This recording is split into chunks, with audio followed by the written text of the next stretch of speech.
अगला जो किताब है वो है गरुड़ पुराण।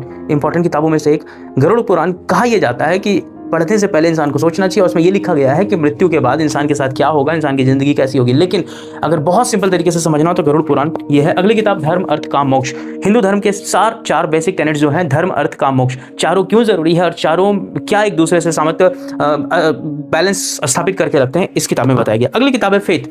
हिंदुइज्म में अलग अलग सवाल हैं, जैसे वैदिक परंपरा, सनातन धर्म और हिंदू धर्म क्या बराबर है, हिंदू धर्म में महिलाओं का अधिकार क्या है और उसको किस तरीके से महिलाएं कब से देवी मानने जाने लगी। तो इन सवालों के जवाब दिए गए इस किताब में। अगली किताब है माई गीता बाय देवदत्त पटनायक। गीता की कमेंट्री हम सब ने कहीं ना कहीं पढ़ी होगी, लेकिन इसको पढ़ने के बाद जो एंगल है समझने का वो बिल्कुल अलग हो जाता है। हनुमान चालीसा।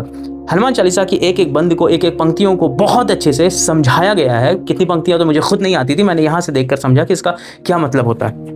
एक बढ़िया किताब मैरिज।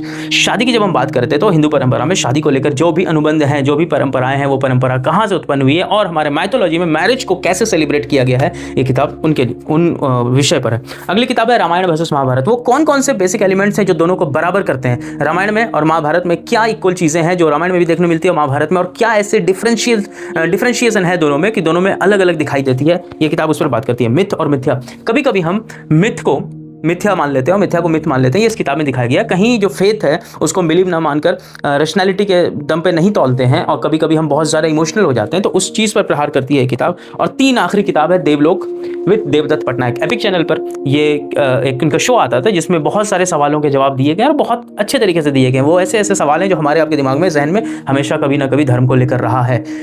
इस चीज़ को समझनी हो कि वो इन सवालों के जवाब कैसे देते हैं, उन सवालों को पीछे क्या कहानी है और क्या कारण रहा है उसके पीछे, तो ये किताब, इन 3 वॉल्यूम में किताब आपको पढ़नी चाहिए। तो हम आपको छोड़े जाते हैं देवदत्त पटनायक की इन्हीं चंद किताबों के साथ, और आप उम्मीद से कि आप कोई ना कोई किताब जरूर पढ़ रहे होंगे, या आपने पढ़ी होगी या आप पढ़ने की कोशिश करेंगे।